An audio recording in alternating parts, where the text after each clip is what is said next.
Hi friends, ఇది పాలవెల్లి యలమంచి లంక.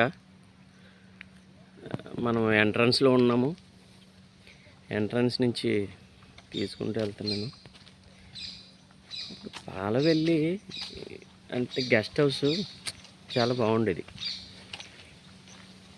గతంలో, కానీ ఇప్పుడు బాగాలేదని కాదు, కానీ మెయిన్గా ఉన్నదైతే బాగున్నది. అది ఆడ కొంచెం మెయింటెనెన్స్ అక్కడే వాళ్ళ దగ్గర ఉన్నప్పుడే ఆడంటాడు మంచం మీద కూర్చుని ఇల్లు తుడిచేసుకుంటాడంట ఇటట్టు.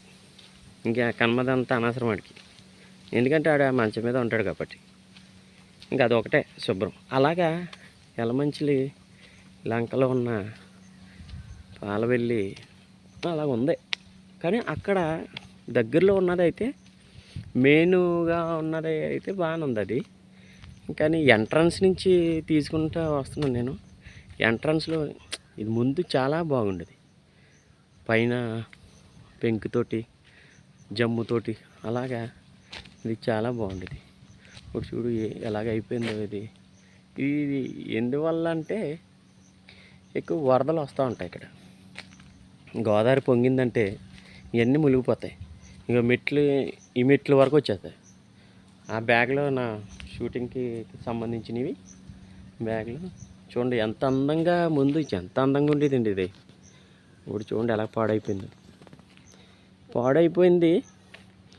కానీ మరి మనం ఇప్పుడున్న కుర్రోళ్ళకి ఎలా పాడైపోతామే మంచిది అనుకుంటారు. ఎందుకని నేను చెప్పక్కర్లేదు, మీకు అర్థమైపోతుంది అనుకో. ఎలా పాడైపోయింది అనుకో, ఏదైనా చేయొచ్చు, ఎవరు రారు కాబట్టి. అంటే కానీ ఎలా ఉన్నది ఎలా చూడండి.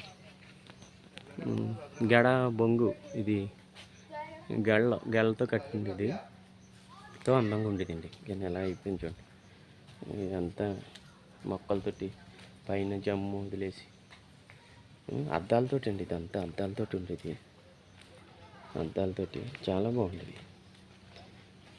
ఇప్పుడు ఎలాగ ఉన్నాయి చూడండి, అద్దాలతో ఉంటుంది. అవతలకి వెళ్ళడానికి తాళం వేసారు. అది గెస్ట్ హౌస్, అది కూడా బాగుంటుంది, చాలా బాగుంటుంది. బైక్ చూడండి ఎలా పాడైపోయింది. చూపిందామంటే ఇంక చూడు చెత్త ఇదంతా ఎక్కడ దిగితే ఏమైపోతుందా అన్నట్టు. అమ్మో ఓలమ్మో, పురాతన వస్తువు. బైక్ చూడండి ఎలా ఉంది. ఇది ఇప్పుడు మన అంతర్వేదిలో ఉంది ఇదే బైక్, పెద్దది ఉంది అంతర్వేది సముద్రం దగ్గర ఉంది. మనకి ఒక ట్రిప్కి 150 రూపాయలు అంటుంది. ఇది ఇక్కడ పాడైపోయింది చూడండి ఇది. Okay friends.